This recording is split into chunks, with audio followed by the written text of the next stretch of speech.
रूप पाहत लोचनी लोचनी रूप पाहत लोचनी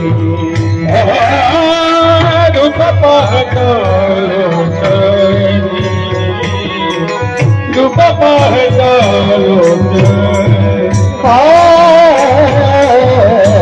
रूप पाहत लोचनी लोचनी रूप पाहत लोचनी लोचनी रूप पाहत लोचनी रूप पाहत लोचनी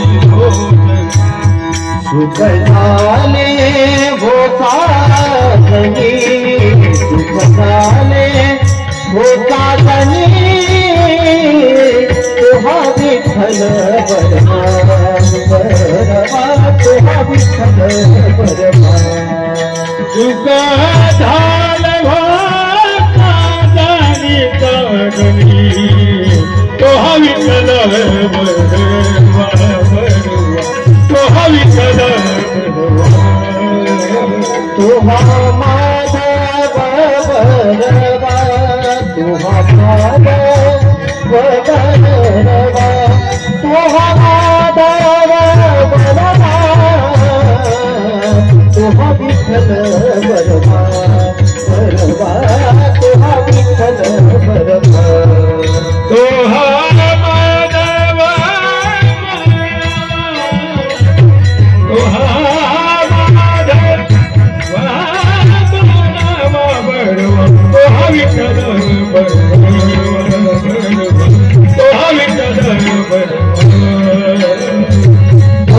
पुत्राची जोडी जोडी पुत्राची जोडी जोडी पुत्राची जोडी जोडी पुत्राची म्हणून विठ्ठलिया बडी म्हणून विठ्ठलिया बडिया बडी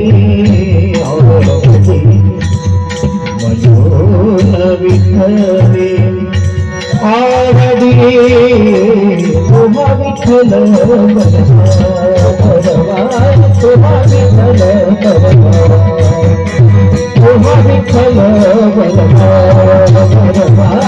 तुहा विठ्ठल बरवा म्हणून विठ्ठल आवडी म्हणून विठ्ठल आवडी विठ्ठले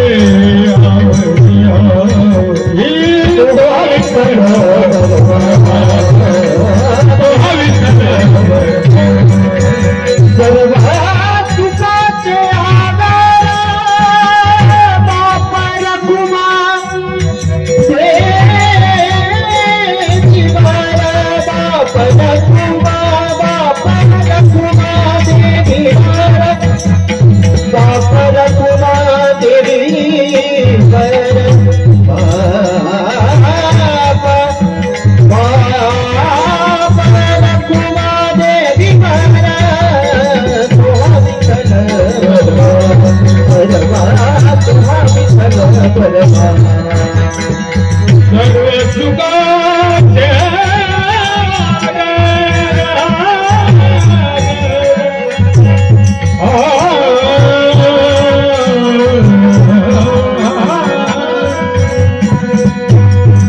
सर्व सुखाचे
कंठी धरिला कृष्णमानी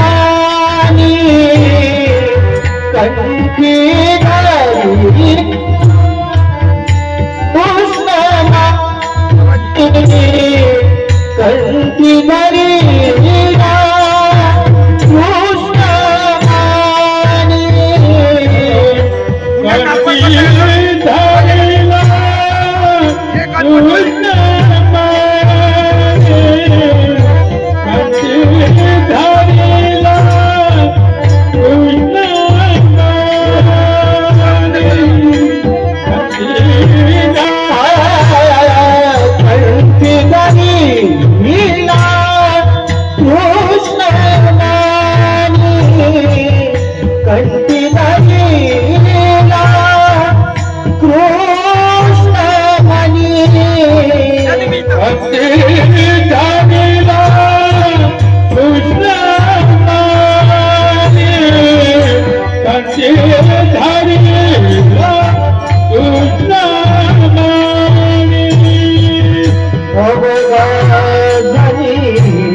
अवघसनी प्रकाश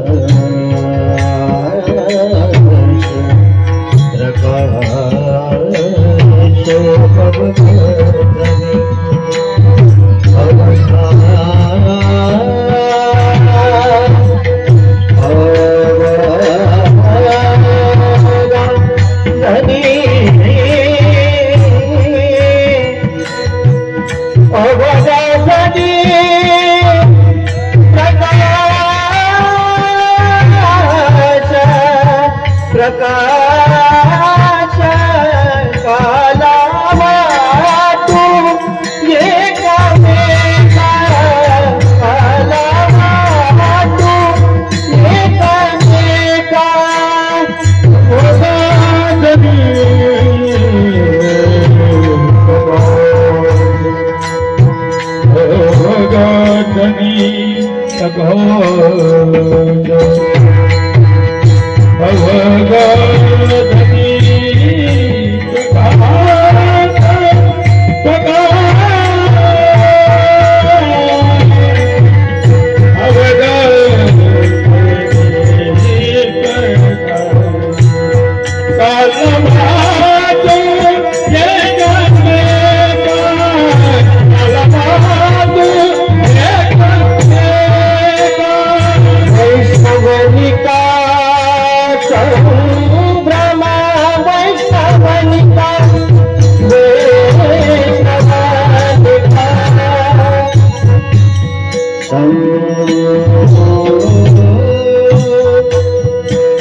जनी प्रकाश काला वाटो एकमेका वैष्णवनिका संभ्रम वाकुलिया ब्रह्मादिका उत्तम लोका दाखवो काला वाटो एकमेका वैष्णवनिका संभ्रम तुका म्हणे भूमंडळी आम्ही बळी विरगाढे काला वाटो एकमेका वैष्णवनिका संभ्रम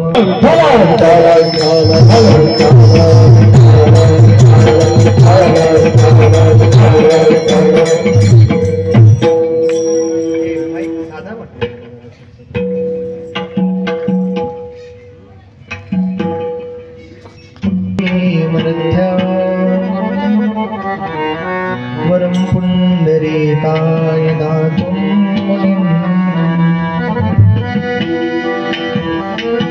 समागत्य तिष्ठन्तमानन्दकन्दं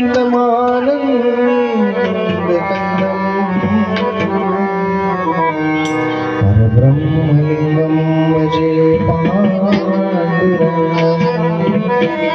पांडुरंगाचा रूप नमाना पांडुरंगा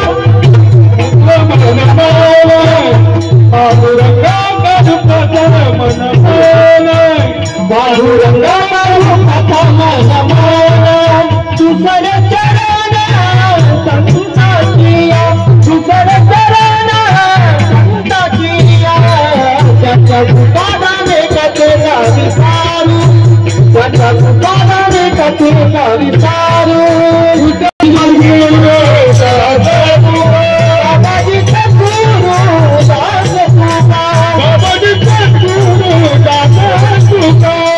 जंता कुटाने कतेला विसारू जंता कुटाने कतेला विसारू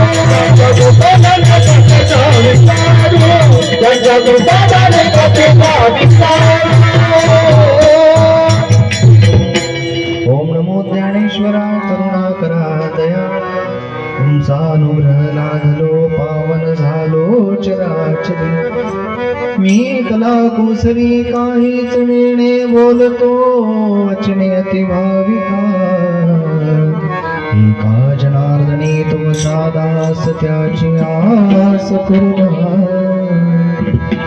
स्थापकाय धर्मस्य सर्वधर्मा स्वरूपिणे अवतार श्री शिवाय हरि बाबाय नमो नमः ज्ञानमूलं गुरुमूर्तिपूजामूलं गुरुपदम् मन्त्रमूलं गुरुर्वाक्यमोक्षमूलं गुरुकृपा ये स्मरन्ति च नाम सर्वकामफलप्रदं तावत्त्रैव निर्मुक्ता जायन्ते दुःखरञ्जिताः सहायं लहानुजी मे करिष्यन्ति न संशया लहानुजी नाम स्मरतो संकटं न कदाचन अतुलित बलधामं हेमशैलावदेहं धनुजवनकृशाणं ज्ञाननामग्रगण्यं सकलगुणनिधानं वानरानामधीशं रघुपतिप्रियभक्तं वादजातं नमः श्रीराम राम रघुनन्दन राम राम श्रीराम राम भरताग्रज राम राम श्रीराम राम रणकर्कश राम राम श्रीराम राम शरणं भव राम राम नागेन्द्रहाराय त्रिलोचनाय भस्माङ्गरागाय महेश्वराय नित्याय शुद्धाय दिगम्बराय तस्मै नमः शिवाय मस्तके पायावरे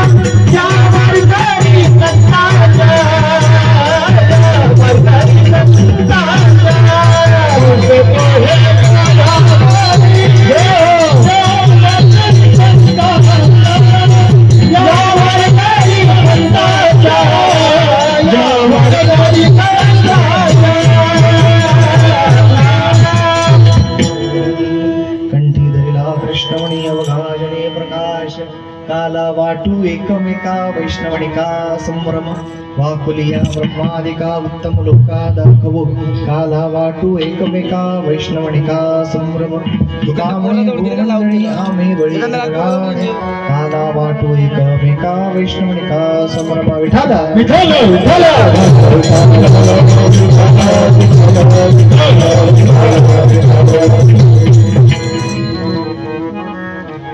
प्रस्तुत प्राप्त समय कालारूपी कीर्तन सेवेकरता निवडलेला अभंग लहान भगवत भक्त देहूचे सुप्रसिद्ध साधू वारकरी संप्रदायाचा प्राण आत्मा कळस असणारे सगळ्यांचे आवडते महान वैष्णव जगद्गुरु श्रीमंत संत श्री तुकोबारा यांचा हा चार चरणाच्या काल्याच्या प्रसंगातील काल्याचं महत्व वर्णन करून देणारा सगळ्यांच्या परिचयामध्ये असणारा हा अतिश्रेष्ठ अभंग आज याकरता निवडलेला आहे विठाल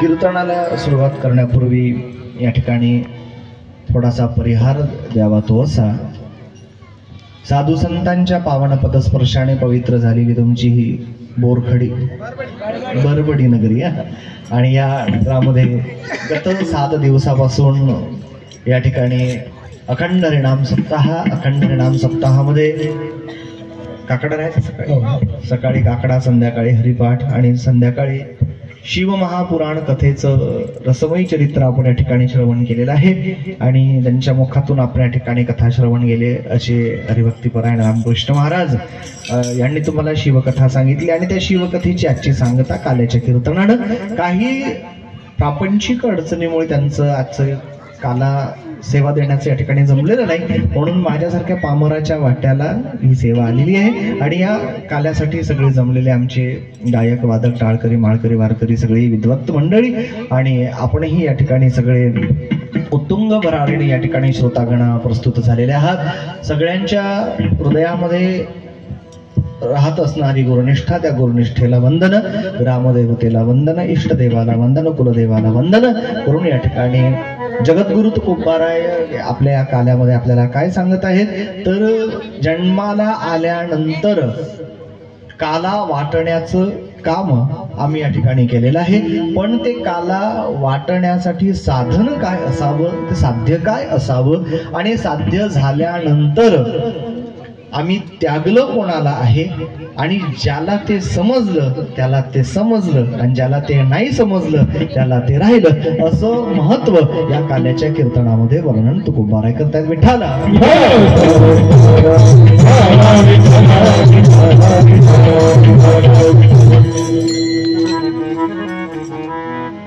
आता शेवटचा दिवस म्हणजे हा आमच्यासाठी फार महत्वाचा दिवस असतो, नाही का? 8व्या दिवशी प्रत्येकाला घरी जाण्याची घाई असते. पण मी जर तुमच्या गावामध्ये 8 दिवसापासून राहिलो असतो तर तीच घाई मला राहिली असती. पण जरा मी आज वेळेवर पोहोचलो तुमच्या गावामध्ये, आणि खरं सांगू का, तुमच्या या गावाचं दृश्य पाहून असं वाटत आहे का 2-4 दिवसाच्या आधीच इथं यायला पाहिजे होतं. विठ्ठला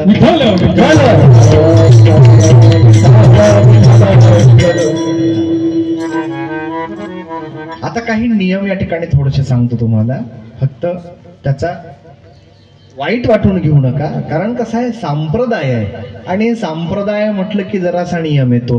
कीर्तनकार म्हटलं की फेटा असलाच पाहिजे, कीर्तनकार म्हटलं का कमरेला दुपट्टा बांधलाच पाहिजे, कीर्तनकार म्हटलं का कीर्तन उभ्यानच झालं पाहिजे, कीर्तन बसून करता येत नाही. मग तुम्ही म्हणाल बुवा तुम्ही कीर्तनाची परंपरा मोडली का? परंपरा मोडली नाही. मग झालं असं का, आत्ताच एक 4-5 महिन्यांच्या अगोदर मला एक दुर्धर आजार झाला होता, आणि बायपास सर्जरी माझी झालेली आहे. त्याच्यामुळे मला उभं राहून कीर्तन करता येत नाही. तसं तर मी कीर्तन करतच नाही जेव्हापासून हा आजार मला झाला तेव्हापासून, आणि ज्या ठिकाणी माझी कथा असेल त्या ठिकाणी मी काल्याचं कीर्तन करतो, आणि तेही बसून करतो. कारण आता असं आहे, जे काही माझे गाव आहेत जे कथेचे आहेत ते अतिशय प्रेमाचे गाव आहेत, आणि त्यांना माझ्याशिवाय कोणी दुसरं लागत नाही, म्हणून हा एक काहीतरी पर्याय त्यामधून निवडलेला आहे. बाकी त्याच्या मागचं कारण दुसरं काही नाही. आता नियम संप्रदायाचा पहिला असं सांगतो महाराज थोडक्यामध्ये. वारकरी संप्रदायाच्या नियमाप्रमाणे कुठल्याही महोत्सवाची सांगता ही काल्याच्या कीर्तनानं होते, पण ते काल्याचं कीर्तन 12 वाजता झालं पाहिजे. हा पहिला नियम आहे. जर दहीलाही 12 वाजता तुमची फुटली तर तुमचा यज्ञ सफल झाला, आणि ते का 12च्या पुढचं जर गेलं महाराज तर ते मग कसं आहे, बेटाईम लग्न. आता आमच्या गावात एखादं लग्न वगैरे जुळतं, कोणाचं लग्न वगैरे पक्क होत असतं, त्यावेळेला त्या पत्रिकेमध्ये मुहूर्त काढला जातो का नाही मुहूर्त, इतक्या वाजतापासून इतक्या वाजताचा मुहूर्त लग्नासाठी असतो. जर लग्न त्या मुहूर्ताला लागलं तर ते लग्न फलदायी, पण लग्न का टाइमचं बेटाईम लागलं तर त्या मग घरामध्ये किरकिरी झाल्याशिवाय राहत नाही महाराज. त्याप्रमाणे संप्रदायाचा एक उसूल आहे, संप्रदायाचा एक नियम आहे का 12 वाजता दही हांडी फुटली पाहिजे महाराज. हा नियम आहे संप्रदायाचा, आणि जर संप्रदायाच्या नियमानं जर चाललं तर त्या काल्याला महत्व आहे. कारण काला हे आकर्षण आहे. तुमचा सप्ताह किती मोठा आहे, तुमचं आयोजन किती मोठं आहे याला महत्व नसतं, तर त्याच्यामध्ये काल्याच्या कीर्तनाचं चिंतन काय असतं, त्या कीर्तनाची मार्मिकता काय आहे, त्या कीर्तनातून आम्ही मर्म काय घेऊन जातोय याला महत्व आहे. आता जगद्गुरु तुकोबार या ठिकाणी फार सुंदर वर्णन करत आहे. काय सांगितलं, काला खाणं वेगळं, काला घेणं वेगळं, आणि काला वाटणं हे वेगळं आहे. आता ही जगद्गुरु तुकोबार यांची भाषा आहे, तुम्ही शिवपुराणामध्ये ऐकलंच. घेणं वेगळं, सेवन करणं म्हणजे खाणं वेगळं, वाटणं वेगळं. ज्याला घेता येतं त्याला देता येत नाही, ज्याला ऐकता येतं त्याला खाता येत नाही. हा नियम आहे, लक्षात घ्या तुम्ही. ज्याच्याकडे ते येतं त्याला ते वाटता येईलच असं नाहीये. पैसा तुमच्याकडे भरपूर आला, पैसा तुम्हाला घेता आला, पैसा तुम्हाला जमा करता आला, पैसा तुम्हाला बँकेमध्ये नेऊन ठेवताही आला, पण पैसा लोकांना देता येतो का? देता येत नाही. म्हणजे घेणं वेगळं, खाणं वेगळं. पण खाऊ कोणाकडून? हा अधिकार आहे बरं का. अधिकार तैसा दहावीला मार्ग, ज्याचा जसा अधिकार आहे तसा तसा मार्ग दाखवलेला आहे आम्हाला. मग त्या अधिकाराचं वर्णन या काल्यामध्ये या ठिकाणी केलेलं आहे. विठाला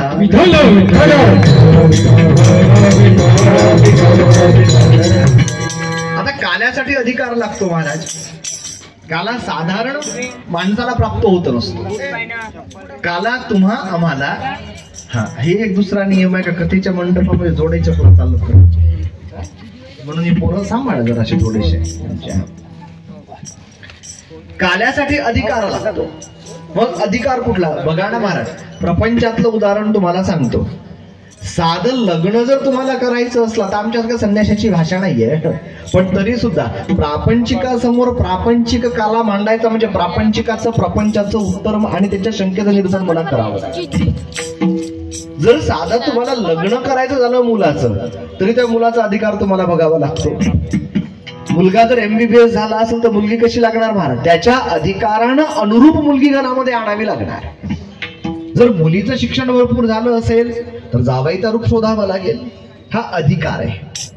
आणि अधिकार त्याला प्राप्त झालेला असतो ज्याच्यावर संत कृपा झालेली.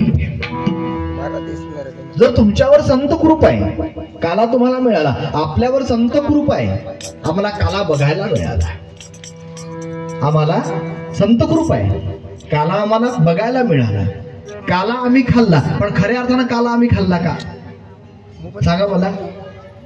खऱ्या अर्थानं नाही. जोपर्यंत काला समजणार नाही, जोपर्यंत काल्याचं मर्म त्याचं महत्व तुम्हाला जाणून घेता येणार नाही, जोपर्यंत काला तुम्हाला कळणार नाही, तोपर्यंत इथं बसून फायदा होणार नाही. जर फायदा करून घ्यायचा असेल तर पहिले काला समजून घ्यावा लागेल. आणि मग काला नेमका आहे तरी काय? मग समजून घेण्याची गोष्ट या ठिकाणी संत करत आहेत. मग समजावं कसं महाराज मला सांगा. एखादी व्यक्ती आहे, 7 दिवस रोज कथेमध्ये आले, आनंद घेतला, टाळ्याही वाजवल्या, नामस्मरणही केलं, उच्चारणही केलं, पण नेमकं हे आयोजन काय हे जर त्याला कळत नसेल महाराज, तर शेवटच्या दिवशी त्याच्या हातावर दहीलाही आहे, काला नाही. दहीलाही हातावर घेणं वेगळं, दहीलाहीचं सेवन करणं वेगळं, पण काला खाणं हे वेगळं महाराज. मग काला खातो कशानं? हातानं. काला खाल्ल्या जातो मुखानं, की काला साठवून ठेवायचा आहे हृदयामध्ये महाराज? काय कराल? प्रश्न आहे माझा तुम्हाला. काय कराल? काला खाल, काला हृदयामध्ये साठवून ठेवाल, का काल्याचं सेवन कराल, किंवा काला तुम्ही वाटाल? काय करावं? नाही महाराज. मग काला नेमका आहे तरी काय? काला म्हणजे कालवणं. इथपर्यंत तुम्हाला आम्हाला कळलेलं आहे. गंज ठेवलेला आहे, त्याच्यामध्ये दही पोहे जे काय मुरमुरे वगैरे असेल ते आम्ही कालवलं, पण नेमकं ते कालवणं म्हणजे काला आहे का? नाही ना. मग काल्यासाठी काय करावं? तर फार सुंदर सांगितलं. एके ठाई आला तुका म्हणे भावी काला. बघा आता एका शब्दात अर्थ उत्तर सांगितलेला आहे. एके ठाई आला, आणि माऊली तेच वर्णन करतात. ठाईच बैसोणी करावे कचित, ठाईच बैसोणी करावे कचित, आवडी अनंत हार बाबा, आवडी अनंत हार बाबा, आवडी अनंत हार बाबा. फार सुंदर सांगितलं. काय सांगितलं? ठाईच बैसोणी. त्याच ठिकाणी एके ठाई आला तुका म्हणे भावी काला. आता भावी, भावी म्हणजे होणारा, समोर होणारा काला किंवा भावी काला. भाविक म्हणजे श्रद्धाळू. मग आता मला सांगा, तुम्ही काल्यामध्ये बसलेले आहात म्हणजे तुम्ही भाविक नाहीत का? तुम्ही शिवपुराण ऐकलं, भाविक नाहीत का? श्रद्धाळू नाही का तुम्ही? मग श्रद्धावान वेगळं, निष्ठावान वेगळं, विश्वासपात्र वेगळं, योग्यतेचा धनी वेगळा. योग्यता पात्रता ज्याची सिद्ध झालेली आहे त्याला काला कळलेला आहे महाराज. मग काला कळणं म्हणजे काय? तर पुन्हा सांगितलं. दश इंद्रियाचा केला एक मेळा, दया गोपाल काला म्हणता. मग काय आहे? हा झाला बाह्य रूपाचा काला, जे आम्ही जे आतापर्यंत बघतोय, जे मंडपामध्ये बसलोय, 7 दिवस कथा ऐकली आहे, ते मंडपातलं जे बाहेरचं जे काय आम्ही बघितलं ते बाह्यरंगी झालेलं आहे. पण बाह्यरंगी तुम्ही कितीही काला खाल्ला महाराज तरी त्याचा फायदा होणार नाही. अंतरंगी ज्याला काला समजलेला आहे त्याला पुन्हा काल्यामध्ये जावं लागत नाही. विठाल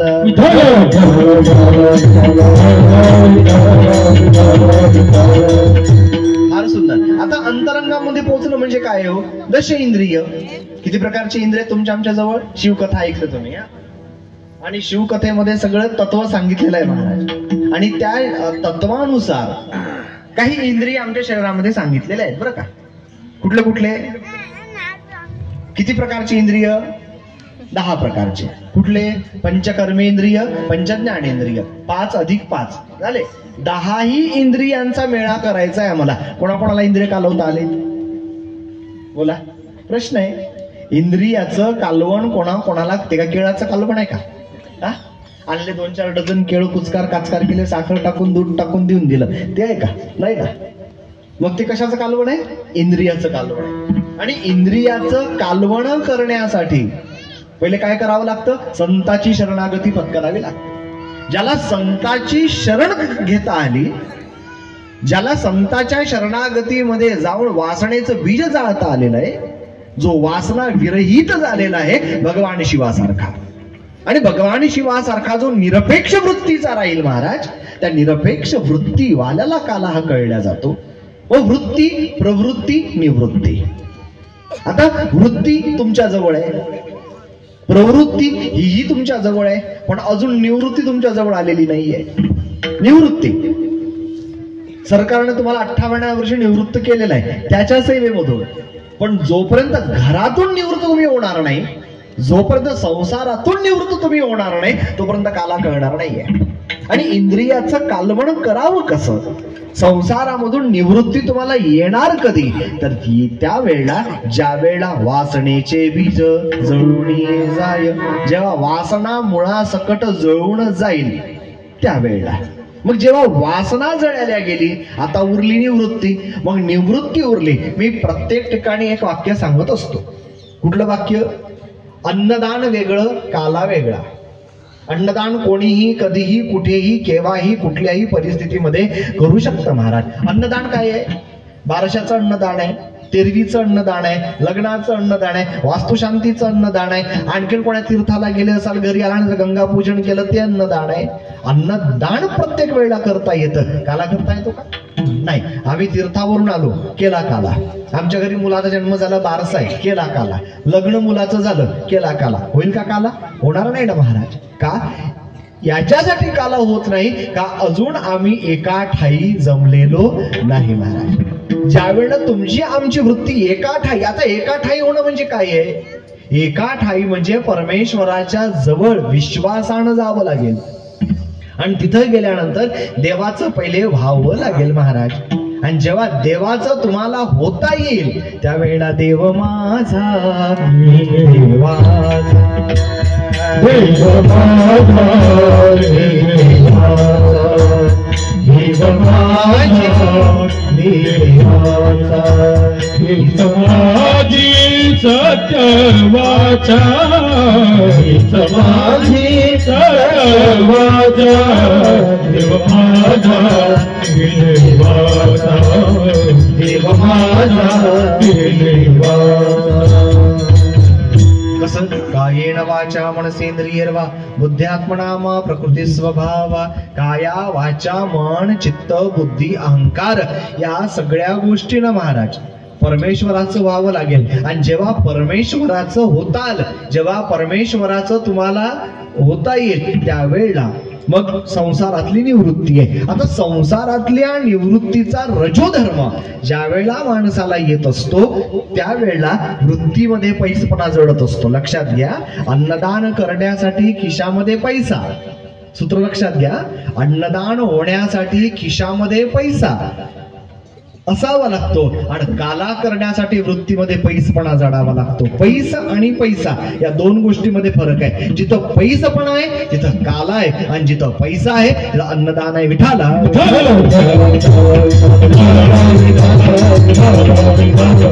आता मला सांगा, तुमच्या घरामध्ये एखादं लग्न असेल, काय म्हणता? जेवण आहे, अन्नदान आहे.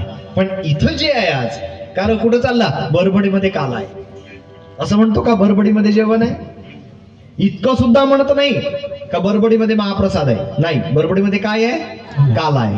हा, काला आहे. आणि तोच काला कळून घेण्यासाठी पहिले ठाईच. एका ठाई बसावं लागेल. ठाई बसावं लागेल म्हणजे मनाची दशा एका जागी असणं गरजेचं आहे. जर तुम्ही इथं बसलेले असाल पण मन तुमचं दिल्लीमधून भटकून येत असेल तर त्या काल्याला अर्थ नाही महाराज. काला खाणं वेगळं, काला वाटणं वेगळं. आता काला वाटतो कोणाला येतो? ज्यानं काला खाल्लेला आहे, ज्याला काला कळलेला आहे. आम्हाला अजून काला कळलेला नाहीये, आम्ही वाटतो, तो काला नाही. आणि घ्यावं अशा माणसाकडून महाराज प्रसाद सुद्धा तुम्हाला सांगतो, अशा माणसाकडून घ्यावा जो संतोषी आहे. आणि प्रसाद वाटण्याचा अधिकार, काला वाटण्याचा अधिकार फक्त दोघालाच आहे महाराज. एक म्हणजे भगवान पांडुरंग. भगवान पांडुरंगाच्या नंतर जर दुसरे कोणी असेल महाराज, एकच टाळी चंद्रभागे वाळवंटी आणि माझा ज्ञानराज गोपाळ. एकच टाळी झाली चंद्रभागे वाळवंटी, माझा ज्ञान राजा गोपाळाची लायवाटी, माझा ज्ञान राजा गोपाळाची लायवाटी. एकच टाळी झाली चंद्रभागे वाळवंटी, एकच टाळी झाली भागे वाळवंटी, माझा राजा गोपाळाची लायवाटी, माझा राजा गोपाळाची लायवाटी. एक तर अधिकार देवाला आहे आणि देवाच्या नंतर दुसरा अधिकार संतांना आहे महाराज. आम्हाला नाही. आम्ही फक्त दहीलाई वाटू शकतो, आम्ही काला वाटलेला नाही. कारण काला वाटण्यासाठी महाराज पहिले त्यांनी तो काला खाल्लेला आहे, काला त्यांनी खाल्लेला आहे. आणि ज्याला काला, बघा आता माऊली ज्ञानोबा आहे फार सुंदर सांगतात, प्रसाद सुद्धा त्याला मागावा जो संतोषला आहे. बघा नाही तर सरळ सरळ प्रसाद आणतली पहिली ओळी बघा ना, आता विश्वात्मके देवी येणे वाघ यज्ञे तोषावे तोषोनी वज द्यावे. काय सांगितलं? पहिले तुम्ही तोष पाहा, म्हणजे पहिले तुम्ही संतोषी व्हा, पहिले तुम्ही सुखी व्हा आणि तुम्ही सुखी झाल्यानंतर नंतर तो आम्हाला द्या महाराजा. नाही तर मग तुम्हाला सांगतो, अव्यवस्थित चित्तानाम प्रसादो भयंकरा. संस्कृतामध्ये वचन आहे तसं, ज्याचं चित्त अव्यवस्थित आहे, जे ज्याचं चित्त अजून तृप्त झालेलं नाही, त्याच्या जवळून प्रसाद घेणं हे महापातकाचं लक्षण आहे. बघा तुम्ही एखाद्या लेकराच्या जवळ पेढ्याचा पुडा द्या वाटायला, तो काय करतो? मीच करतो तो लहानपणी तसं. जर मला कोणी प्रसाद वाटायला सांगितलं, मी काय करतो माहितीये का? इकडं तिकडं पाहायचं, पहिले घास दाखवून घ्यायचा, नंतर दुसऱ्याला द्यायचं. मग ते संस्कृत सांगतं अशापासून प्रसाद घेऊ नये. तो पहिले पूर्ण संतोषाला असला पाहिजे, तो पहिले तृप्त झालेला असला पाहिजे. आणि जो तृप्त झालेला आहे महाराज, त्याच्या वाटण्यातला आनंद काही वेगळा असतो. देव तृप्त झालेला आहे, संत तृप्त झालेले आहे. आणि म्हणून संतांनी जे प्रसाद तुमच्या आमच्या प्रारब्धामध्ये टाकलेला आहे, त्या प्रसादाचं नाव काला विठाला.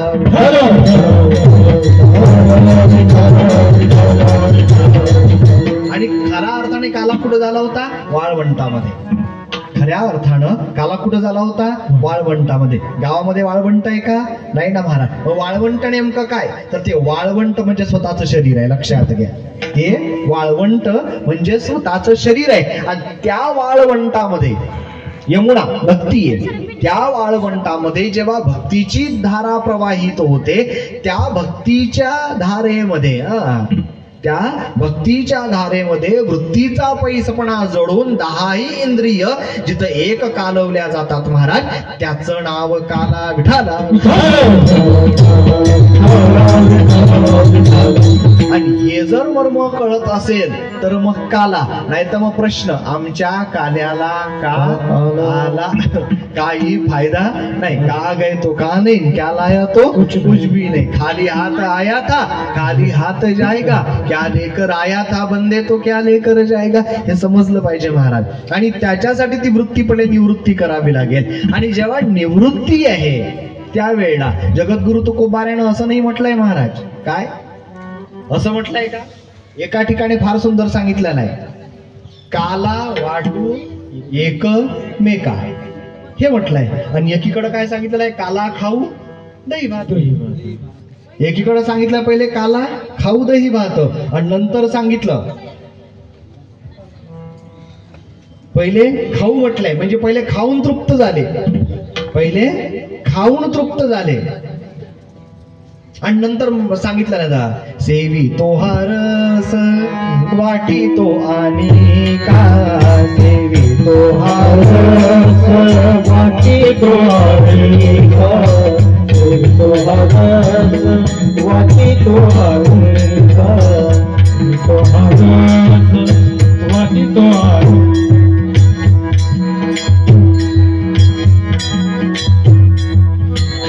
हा सुंदर सांग विठाला विठाला विठाला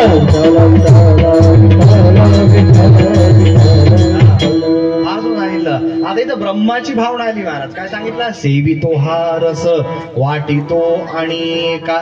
कधी जेव्हा पहिले सेवन केलाय, जेव्हा सेवन केल्यानंतर पहिले तृप्त झालो, तृप्त झाल्यानंतर दुसऱ्याला वाटून पाहतो, पण कधी जेव्हा त्याची खाण्याची वृत्ती असेल तेव्हा. नाही तर मग तुमच्या पोटात भूक नाही आणि समोरचा तुम्हाला जोरजोराने देऊनच राहिला. काही कामाची गोष्ट आहे का? अजिबात कामाची गोष्ट. ते सांगितलं अव्यवस्थित चित्तानां प्रसादो भयंकरा. पण ज्याचं चित्त तृप्त झालेलं आहे त्याच्यापासून जर प्रसाद सेवन केलं तर प्रसादे सर्व दुःखानां हानी रस्योपजायते. तेव्हा सगळ्या हानी आपोआप दूर होतील महाराज. आणि मग तो प्रसाद काला महाराज. पण ज्या वेळेला तो काला सेवन करण्याची वृत्ती आमच्यामध्ये आहे तर तो काला वाटण्याचं सामर्थ्य जगद्गुरु तुकोबारायण मध्ये आणि जेव्हा काला वाटण्याचं सामर्थ्य जगद्गुरु तुकोबारायांच्या आतमध्ये आलेलं आहे त्यावेळेला ते वाटण्याचं साधन काय आहे हे पहिल्या चरणामध्ये उत्तर आहे. कंठी धरला कृष्ण माने, कंठी धरला कृष्ण माने, कंठी धरला कृष्ण माने, कंठी धरला कृष्ण माने, कंठी धरला कृष्ण माने, कंठी धरला कृष्ण माने, कंठी धरला कृष्ण माने, कंठी धरला कृष्ण माने, कंठी